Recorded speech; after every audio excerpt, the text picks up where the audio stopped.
Hello, everyone, and welcome once again to the Heir's Lair. I'm your host, Jonathan Taylor. As you can see, I am once again doing an interview, and I have a special guest with me. Special guest, please introduce yourself. Hello there, everybody. I'm Ari Sanders. I'm a fantasy author from the UK, and I've got a new book coming out in a couple of months. So I thought it'd be fun to talk to Jonathan about it. Okay, thank you for your introduction. Um, Now, I'm gonna have to say this interview might go into some uh, perhaps wild, perhaps unexpected places. I I like to see. say, let me know right now if there is any topic you do not want to touch upon. I cannot think of anything that you'd ask me that I wouldn't either have an answer for. But if you do, I'll politely decline. So we'll see how it goes. Okay, how very British a reply, if I may say so myself. Okay. Now, you said you have a book coming out in a few months' time, as of the time of this video's recording. So I have to ask, is it your debut or have you debuted It earlier? is not. Okay. No, I released my debut novel, which is called Path of Blades, which I have a copy of. I thought it might be useful to have some visual aids. Okay. This is a Path of Blades. I Nice. released that in August 2023. Yeah. So we're approaching his birthday. That was my debut novel, full length novel. Okay. Demon's Tear is the first book in a series I've had in planning for quite some time. So And for the sake of it's the book and set of books I always wanted to write. Put it okay, that way. and for the sake of reference, Demon's Tear is the book that's about to be released. Demon's Tear is the first book. I haven't got the book. I've got a proof on order. I thought, wouldn't it be cool if I could show you it? I think it's gonna arrive tomorrow. But I've got a printout of the cover. That is Demon's Tear. The cover Okay. I've already cover revealed the cover on Twitter and various other social media places. So that's Demon's Tear. Um, it's pretty cool. Classic fantasy style on the cover. I really like it. Eye catching, not too drab. Um, yeah, 1st of June is the planned release date for Demon's Tear. Good to know. You said this is the first of a series that you always intended to write. So what is it about it that particularly speaks to you? What is it that really made you say this is what I want, this is what I want people to remember me by, or this is what I As want well, to. yeah, that's a good question. So I've always written. I've always loved to write various things, fiction, non-fiction, little stories, and I always had it in my mind to write along the work. And I actually had a discussion with a friend, and then this is going back 20 years. We sat down in the pub and we both had ideas for fantasy stories, and I was like, well, they kind of fit together. And essentially, it's based around a set of characters, and the stories, what happens to them, but it's driven by them. So I wanted to move away from. I mean, a Wheel of Time is going to be an example I'll bring back again and again. A Wheel of Time where it starts the group in all people, but there's this destiny, fate thing, this hand that pushes them into their actions. I wanted to come away from that. I wanted people who are driven by decisions. Like they do things because it's what they would do. They do things to survive. They do things to stay alive, and that is what leads them down the path that drive this long-term story. So essentially, it's a long character piece. It's these set of characters. There'll be five main characters that you'll get to know over the course of the series, and hopefully, at each stage, you can see that the story is being driven by what these people think is best to do. Okay, and all of these will get the same book, or will some get more books, or will some share a book? How's the Yeah. So in the first novel, I've introduced three of the five main characters. I wanted to bring them all in, but I had a lot going on. It's a long book anyway. It's nearly 150,000 words. It's a big classic fantasy novel. I didn't want that things that people sometimes get when they read like Malazan or Wheel of Time as another example, or Game of Thrones, where they have to make notes to remember all the characters. It's really I've had that as well. Like, who's this person? Like I heard them half a book ago. I don't know who they are now. So I thought I'd bring it in a bit at a time. So you meet three of the main characters, one male, two female in the first book, and then another two in the second book. okay? And then once they're all together, then everything will start to unfold. Yeah, and then there are people who say, who say they write huge books, even though even though they have like 180,000 words. 850 is quite sizable. I'm 150, oh, sorry, 150. 150,000. Yeah, it's not the biggest. It's not the biggest, but for It's still sizable. Let me just say, it's still sizable. let Yeah, me just yeah. say so. It'll be twice the size. So that's part of the blades. It'll be twice the size of that. Okay.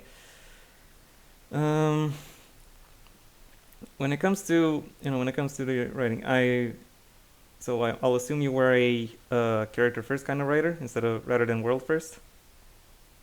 I would say it's a bit of both. Oh, I've always had a clear idea in my mind of the sort of world I would like to write in, and actually, it's probably pretty close to the real world in some respects. And a lot of people have commented on that who've read Path of Blades. Is actually this isn't too far off historical fiction. It okay. isn't because it's in a different world, and there's a few tweets that make it clear that that is the case. But it's not too fantastical. There's no dragons. There's not magic that can change everything. Um, it's quite prosaic. Path of Blades is like that deliberately. That'll change. Things will happen that become more fantastical. Um, but I quite like it to be grounded in reality first. So that's the sort of world I was trying to create, something where you could imagine living, rather than something that's dream world like that is too outlandish. I mean, there's a place for both. I've read stuff that's really bloody weird, and I like it. But for myself, I like to write stuff that's grounded, yeah, in a believable world, a realistic world, and believable, relatable characters. So I didn't really answer your question there, but yeah, it's probably both at the same time. To be honest, the Okay. characters living in the world and the world around them, I develop them at the same time. Yeah. And what is it that inspires you when when it comes to developing a character? Where do you where do you seek out, or how do you put together their defining aspects? It's normally, I know this is not always the case, but it's often inspired by real people. And that not necessarily means I'm going to take that person that I know, I'm going to put them into a fantasy setting, and then I'm going to write as if they were there. It's not as simple as that. It's never as simple as that. It's that little tweak quirk that that person I know has. What if you ratchet that up a bit? And then what if you combine it with this person I know? Um, so sometimes characters, I mean, I think most authors say sometimes you have to really sit down and think about your character. Like, what do I want this person to achieve in the book? What do I want their dreams to be? What do I want their goals? Sometimes you just start writing and the character comes fully formed and you don't really think about it too much. So Path of Blades is a good example. I wrote about the main character Ingvar in a shorter work, and felt that there was a backstory. And as I started to write that, his character really came out without me having to do much thinking about it. Whereas some of the characters in Demons Tier, I've sat down and I've gone through, trait by trait, working out what that person is going to be like. Um, so yeah, there's a number of sources. Yeah, a number of sources. People I know, people I've seen, people who have just come out of my imagination, combinations of people physically and in terms of personality as well. Okay. You already mentioned you want your worlds to be somewhat realistic or relatable. Uh, however, I doubt you are exactly copying the world we live in. So, well, where would you say the difference comes from, or what inspires those differences? Well, I suppose the difference is so. I guess there's two aspects to the differences. The first one is it's a different place. It is as if you're in a foreign country. So there's different practices, there's different cultures. They've got a different history to ours. So points of reference to them wouldn't be points of reference to us. Um, Here's an example. So the main country I write, and one of the countries I write, where the main character's home country is this country called Banagar. It's isolated from the rest of the world, so they don't have any links with the outside world. To them, it doesn't really exist. That affects their worldview quite substantially, as you can imagine. The other bit is they have no horses in the country at all, and they have no seafaring. They don't Okay. take boats out. So any of our modern idioms or frame of reference which involve horse riding or seafaring, and I'm a Brit, they all do. You have to wipe them out. It's amazing the number of phrases that we use on a day-to-day basis that are either to do with horse riding or to do with seafaring are stunning. Trying not to include them is really difficult. Okay. Four sheets to the wind, by and large, trying to think of others. There's lots of little things that we say that come from seafaring because we've always been a seafaring nation. So it's kind of like the opposite of Britain, if you like. Yeah. So we've had coast all around us. We've always gone out to sea. They don't. They're very enclosed. So that's the first bit. They just different culturally. What another country, Anish, for each year of their life, they get a small ring, finger ring to show their age. Okay. That ring, the metal of that ring, is dictated by their social status at the time in that year.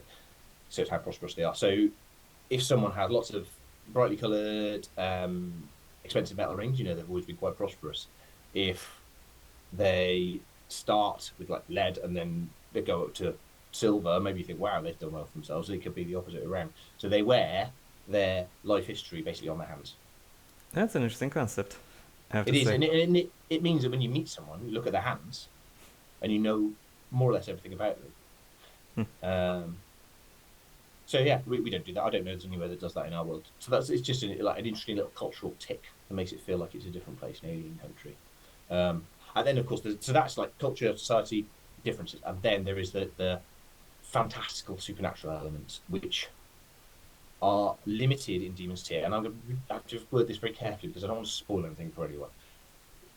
That will change, and more outlandish, fantastical elements will start to come in. And obviously, Game of Thrones, as soon as you see a dragon, you know, well, it's not our world. It's quite like our world in terms of like feudal medieval politics, Yeah. but the dragons, and zombies and ice zombies and stuff. Like it's a bit like that. You know, you're going to see similarities and but big differences. Okay. I think you mentioned the main character of A Path of Blades is actually inspired by a previous short work. So do you Yeah, have how? So yeah. I So assume you this have was short work in your past. my first published work is a novella. It's Yeah. dinky. Um, when I started my writing journey, well, restarted my writing journey, it was during COVID lockdowns. I was sitting at home. I had COVID actually. I was like, Oh. this is rubbish, isn't it? Can't do much. And then I thought, oh, I used to write, didn't I? So I just sort of started thinking about. I was thinking about Demon's Tear actually was the first book I was thinking about, but I knew I wanted to practice first. I didn't think that the first thing I wrote would be my magnum opus. I wanted to practice, get critique, test water. Okay. So I started off by writing novella. Okay, it was little set of characters, and I basically rewrote the plot of Magnificent Seven Samurai. I'm quite open about that as well. It's a trope that has been reused a lot of times, and I thought, well, I've never seen it in a medieval setting. Would that be cool? So that's what that is. Plans Last Stand is basically medieval Magnificent Seven. Okay. Um, Interesting. and not many people who have read it have immediately made that comparison because I think it's so familiar that getting a band of warriors together to fight a bad guy. I mean, you see it all the time. You see it like Magnificent Seven obviously is a classic example. Samurai, the same story, but things like the Avengers is the same trope. There's other films like it. Yeah, that sort of element of get that story of we need to get a bunch of people together. They probably don't get on, but they're going to unite against a common enemy, and we'll go around one by one, and they draw them into the story. So yeah, I think it's really familiar. It's a quick read. It's 30,000 words. You can read it in a couple of hours. Okay. It's a bit of fun. But yeah, one of the characters was Ingvar. And again, I can't say anything that's spoilers. So it's set. I wrote it before, but it's set after Marketplace. So the reading order is this, then this, and then Demon's Tear. And they're all in the same world. They feature quite a few recurring characters from. One of them is in all three actually. So if you've read all three and see him, you've got I know that guy. But they are all standalone as well. So you could really pick up Tanzar Sand and read it as a standalone, and you wouldn't feel like you were missing anything. Okay. Next question. You said you restarted your writing career during during the pandemic. So, what was your writing like before that? Not the best. Well, I mean, I'm naturally self-depreciating, being British. I tried to write Demon's Tear probably 20 years ago, Okay. and I wrote about half of it. Um, and life intervened, and I just put it on the back burner and forgot about it. But it was revisiting that because I had all the files saved. Revisiting that and rereading it made me think, actually, the writing needs work, but there's something here. There's something in the characters. There's something in the story. I can go back to this, and I can use the good stuff, bin the bad stuff. Um, and I can do something with it. Actually, what actually happened was I realised that where I'd written up to was probably really where the story started. I'd done a lot of stuff building up the character, writing his backstory, writing if he was a kid. Okay. I thought you just cut to where the story starts. So it wasn't wasted time. But yeah, I don't know why it took me so long. But in the meantime, I've done like this piece of non-fiction writing. So I've been a contributor to websites, being published a few times online. I've just always enjoyed pen to paper, that act of writing stuff. So, and then you may hear some noise in the background, which is my son practicing his cornet. It's all right. It's a beautiful sound. Yeah. So and then I started to get into it. So first of all, I planned Tandler Stand and wrote that, and I also wrote a bunch of short stories, um, and just practiced. I mean, it sounds silly, and people assume right to sit down with a pen and the quill and just write a story, and there you go. That's the first thing they've written is wonderful, but it's often not the case. It's like anything else. You practice it, you think about it, you reflect, and you get better. Yeah, I can relate to that. Mm. You, uh, uh, you said that the point where you left off left off uh, the initial draft for Demon's Tier is where you decided that the story actually starts. So Yeah, what more or happened? less. So what happened to the things you wrote up until then? Did you rework them, or did they become, or are they becoming something else? Or have you? Some bits of it, most of it, I just put aside. Okay. It's so the main character is a guy called Ian Conno. He lives in Balagar. He is a trained soldier. So the start book was going to be him becoming a soldier. Becomes part of this professional standing army. Basically, it's a professional organisation where there's quite rigorous requirements to join. So there's going to be a bit of tension about does he get in, does he not? I didn't feel like that was telling the story. So we know when at the start of this book now he's a member of this organisation. It didn't feel like there was a huge amount of tension there. And then building up to that point was his life experiences and his training. We're going to find out a bit about that as we go through Demon's Tip, by him looking back to what happened. But it's much less a part of the story now than what happens to him going on. I assume some of the callbacks will be relevant to how the story plays out in the future, like sort Yeah, of foreshadowing. yeah. Okay. There are some elements with his family as well that were described more in detail initially, but actually I feel you can pick it up from where I start it and get the real crux of what the present state, and then go on from there. Okay. Now, uh, from the point where you restarted writing it, were there any deleted scenes or things that you initially wanted to include but then decided against including them? Yeah, well, like I said, there were scenes of him becoming a member of this organization called the Clade. So you have to do a test for that. So I was going to write all of those tests down. So there's a character who will meet in Demon's Tier. He's one of the instructors from the Master of the Clade. He's called Morgan Blaine. He originally came to Yane's village and was one of the guys who recruited him. So there's going to be that scene there where they meet and you get a flavour of their relationship. And actually, I think there's a scene at the start of Demon's Tier where you get that flavour anyway. I don't think you need the build up. I may refer to it later. I mean, it could even be I might go all MCU and write a prequel and have that as a different book. There's a lot of possibilities, but I don't think I cut out anything. But then I decided didn't exist. I think everything that happened up to that point is still happened, just not necessarily described in detail. And again, like I said, I may go back and write more about it in the series because there's plenty of time. Okay. Is there anything you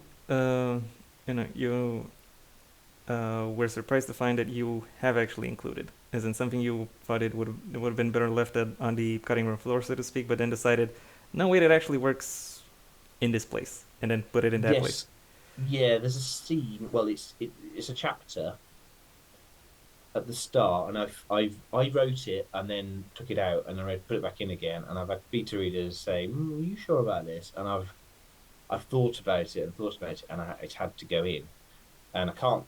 I'm going to be careful what I say because again, spoilers. But it's someone going somewhere dangerous to retrieve a valuable item, and it has very Indiana Jones vibes. And the first draft was like it was like a scene from Temple of Doom. So um, it needed rework, but it stays. It's still in there. I think you need to. There's backstory elements to why the thing is in the place that it is, and why it is that hard to get to that are important. So yeah, there were questions about that, but it stayed in. Okay. Next question about the next two questions are about the writing process itself. Actually, is there what is your favorite thing to write? Oh, my favorite like type of scene. Type of scene or moment or maybe or aspect of writing like dialogue or action scenes Yeah, stuff like so that. I always used to love writing action scenes. Like I liked my book to have an action movie kind of feel, like sword fights. But now I find I don't enjoy them. I don't like them at all because I'm such a hard taskmaster about myself about them. They have to be perfect. You can't just have people hit each other with swords meaninglessly. It's like um, Marvel again. As I watched Marvel films is a good example. Well, they generally, I mean, there's some exceptions. Generally, in a fight scene, the characters show character throughout. Yeah. All the fight scenes for a reason. The characters do different things in different ways, which show character. I try and bring that into my writing, so it's realistic. For Okay. starters, one of my friends is an instructor for historical European martial arts. He won't let me write anything that's not realistic unless I can make a very good case for it. And he vets everything, I'm happy to run it past him. If it's rubbish, he'll say. But also that the character comes through in each of those action scenes. So I put a lot of pressure on myself about action. I find it actually quite stressful and hard to write. What I really love writing is dialogue, which is still something I always struggled with. I'd write reams and reams of description about mountains and stuff, and then I realise, oh, hang on, I've written 10 chapters and no one's spoken to each other yet.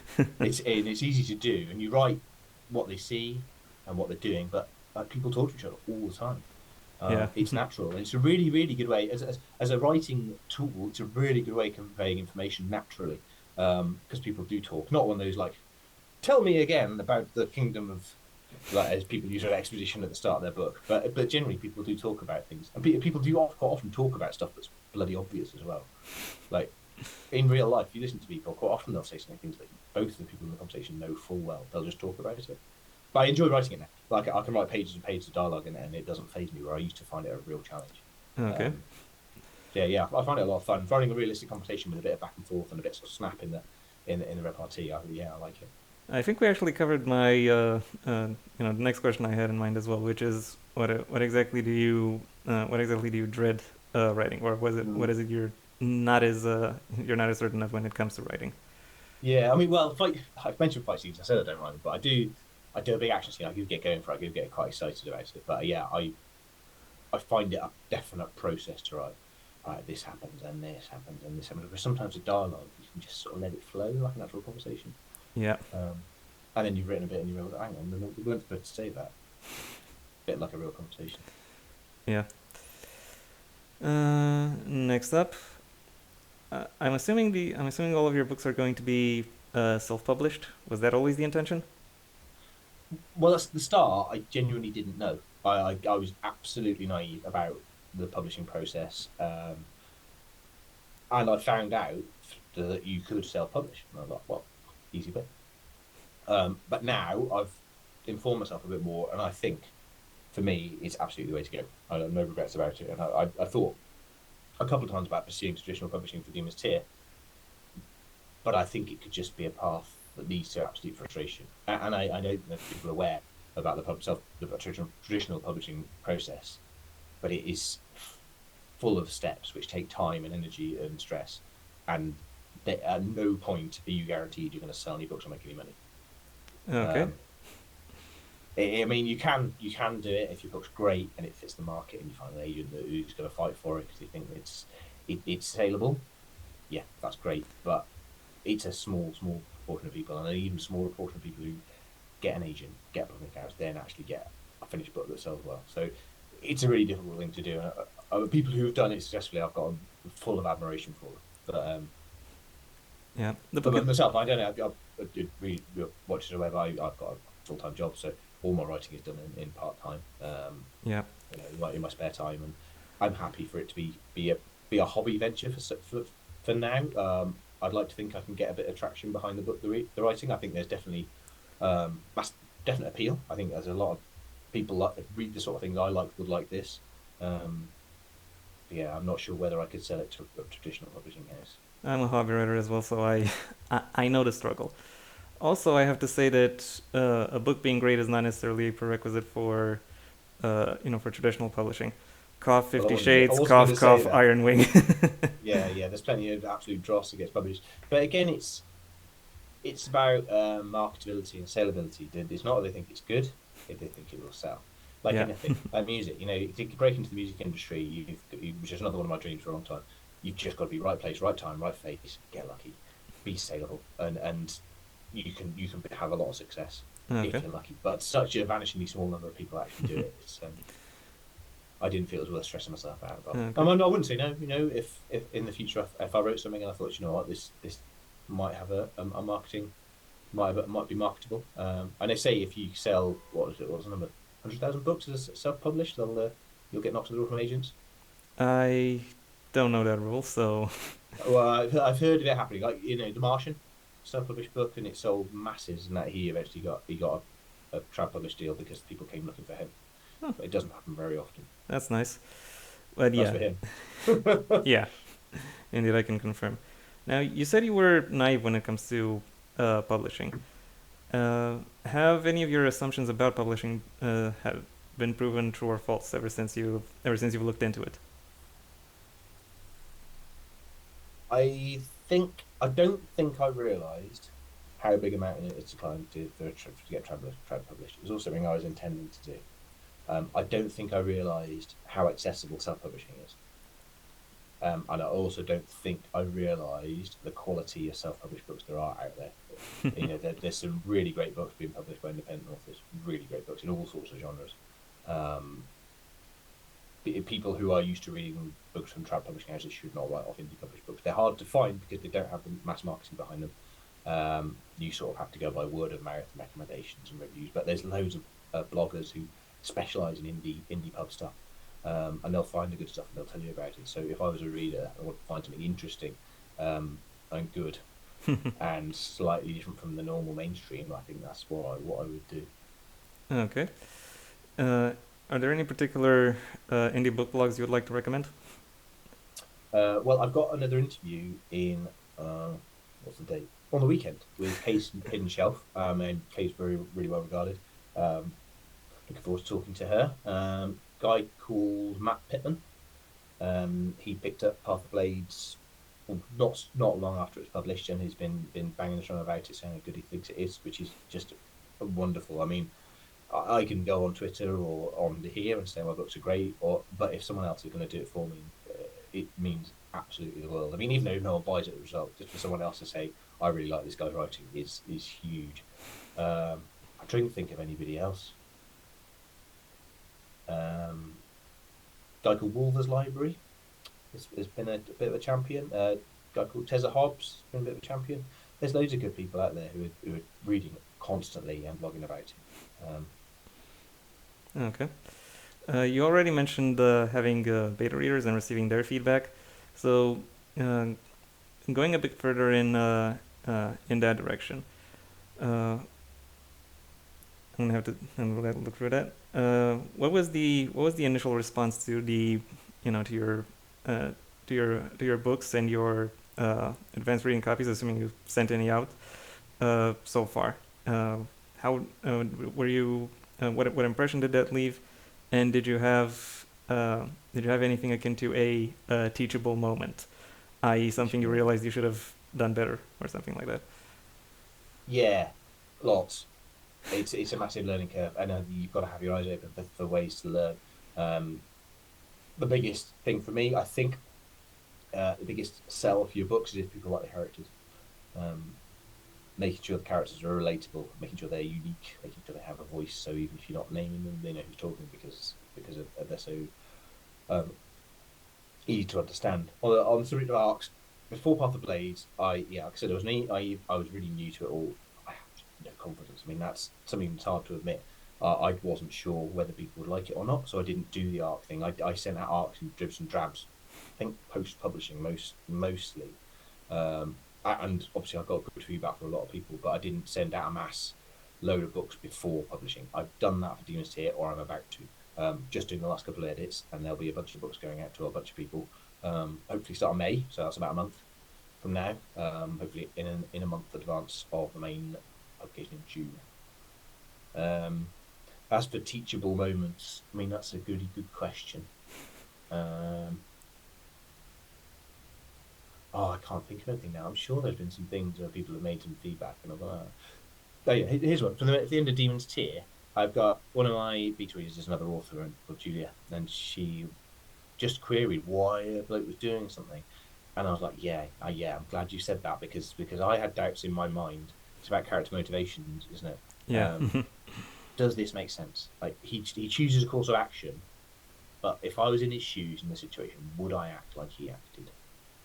And I realised I don't think I would have done. I don't think it was understandable. But it didn't take much from there to alter it and change it so that the course of action he took was much more understandable and believable. And I think that as it stands now in what's nearly the final version of the book, you're with him all the way because of the decisions he makes. Where previously he did some things that I needed him to do for the story, but they weren't quite justified by his thought process. So that was a good moment. That was a moment where I realized, okay, I've almost finished the book, but I can still go back and change a lot. Okay. Next question, a little bit more personal. How many of the people, uh, yeah, who you would consider close, know about your writing endeavors? Now And that's a really good one. yeah, Yeah, it's sometimes a bit hard to say, isn't it? Because if it comes up, or you use your hobby, I write, they'll go, "What have you written?" And it's like they expect you to present them with an art copy right there and then, or the worst, they say, "What's your book about?" You know, what? It's kind of what the book's for. Tell you what it's about. Um, yeah, I mean, more people know now. When I released Path of Blades, there was general, "What? You've done what? You have written a book." Like even my own family were like, "Oh, I'm surprised." okay. I heard nothing from my family, and then my dad sent me a message saying, "Oh, I bought your book and I read it. Yeah, it's pretty good." Which was quite surprised. Then all my colleagues found out, and they all bought a copy, and yeah, I was squirming. Especially when worse when people say they like it. Oh, I don't know quite how to take it. Yeah. This- For some reason, uh, something just popped into my head as you said this. When uh, when Anne Frank's school teacher, I think she taught her some. She was one of her language teachers. I'm not exactly sure for what language. When she heard that Anne Frank wrote a diary, she was like, "Wait, Anne wrote a diary, not her sister?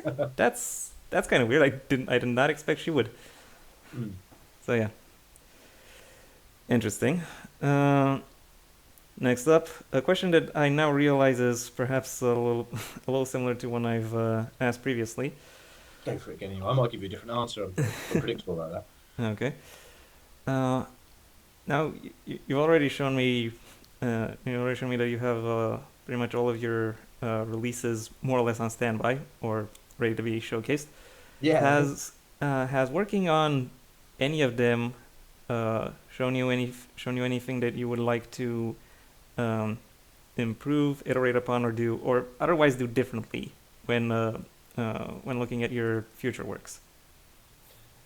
Path of Blades taught me a lot about the process. So how to write a book, how to sit down, write a book, edit it, get it into a publishable format, and then publish it and then promote it. Through part of the Path of Blades, when I sat down to start writing it, I didn't know what I was doing. I had the story in my mind, I had the characters in my mind. I was pretty clear what I wanted to achieve, but I didn't know how to do it. I've learned all that from Path of Blades. I know a lot more now about the self-publishing process, how to get a cover, how to get a cover that fits, how to format your book, how to promote it. The art process is something I didn't know about before. So from a like industry point of view, yeah, I've learned an awful lot. I'm always looking and hoping to make sure my characters are better and vivid, um, and that the story flows in it and is grabby. I like those books that really like make you turn the page.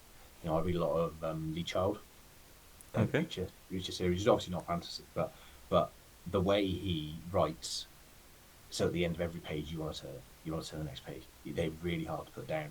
That's what I would like to bring in some way to fantasy. It's never going to be like that. Some of it can be quite slow paced, but some of it, when it really gets going, I want people to be going, oh, I can't finish this chapter. I need to find out.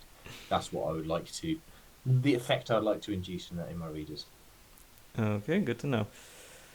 We're almost at the end here, but before I close out, I want to know, of all the questions I've asked you this evening, is there any you would want me to answer? I tell you, there is one. Right. So you asked me, what do you know now that you didn't know before when you started writing and publishing that you are surprised by? Okay, this is actually This is actually a good question. And typically when someone says that something is a good question, they don't have an answer. Because you know, I did to some extent have some knowledge of some knowledge of the process uh, before I started writing, but I think if anything it's kind of crystallized it for me, as in it helped me figure out uh, what the what the parameters of these of the statements are, because you can hear people say, oh, it's hard to get a book out through traditional publishing, but hard can mean can mean a lot of things. You can ask 10 people and get 12 different answers. So finding out exactly what hard is, and Just how hard, yeah. yeah, In the context, yeah. or more precisely, in what ways it's hard. It's not just a matter of degree; it's also a matter of mode. And and then when I saw all of the all of the self-publishing options that were available, that and I think that was really the biggest eye opener for me. Where when I saw just the breadth of possibilities that are open today. That being said, they just give you a place in the market, not necessarily a share in it. That's also something to consider, but it's enough to get you started. It's enough to give if you if you can get your foot in the door, you can get the rest of your body eventually. Yeah. I am. I think it's fair to say that I am perhaps lucky enough to get uh, my foot and half of my shin through. I'm gonna I'm gonna have to work to weasel the rest of me through the crack. But I'm getting there.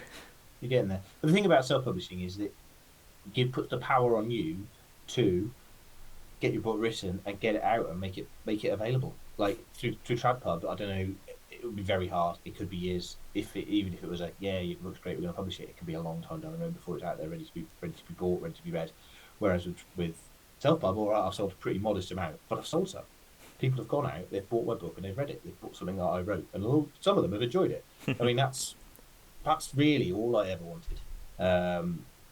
And even now, I feel that's maybe more than I thought I'd get, but also it's also a start. You can build from wherever you are. So yeah, there's no real downside to me for it. It's a really positive thing to be able to do. Okay. And now, before we go out, is there any uh, link or platform that you would like to shout out? So, where else can people find you? And if you'd like to mention any other places where people can find other people you think are worth discovering. Probably the most active I'm on is Twitter/X. So if you find my Twitter profile, which is Iris Anders Author, that's got a link there to my website, which has links to my Goodreads, my Amazon. You can find everything I've written through there. I think on my website I'm hosting or have links to a lot of short stories, well built with backgrounds. So there's loads of free stuff on there. If you wanted to read, say, a 680 line poem in Anglo-Saxon literature verse, you could do that on my website. Okay. I wrote that some years ago as backstory. Still think it's one of the best things I've ever written as well.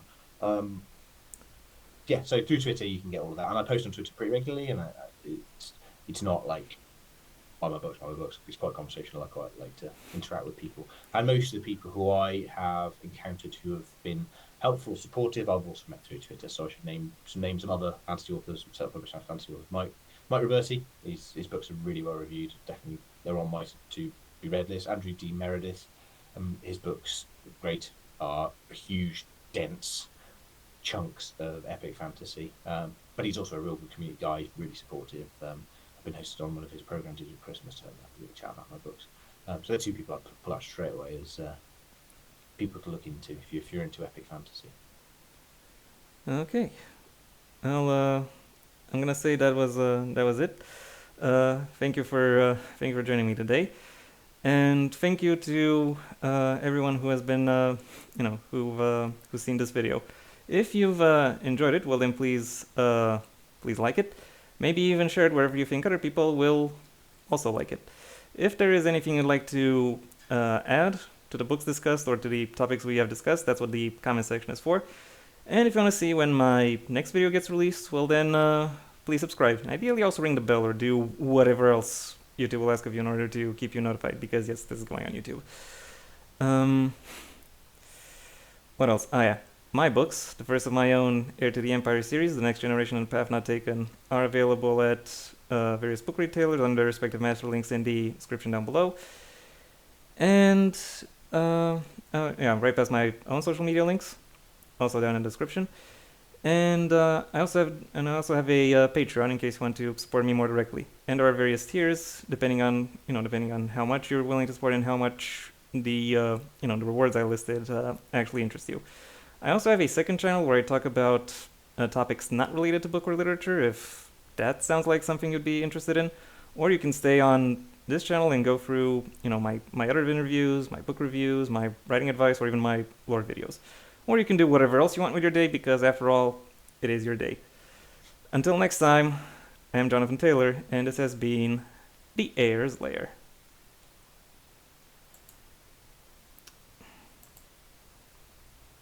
Why can't I?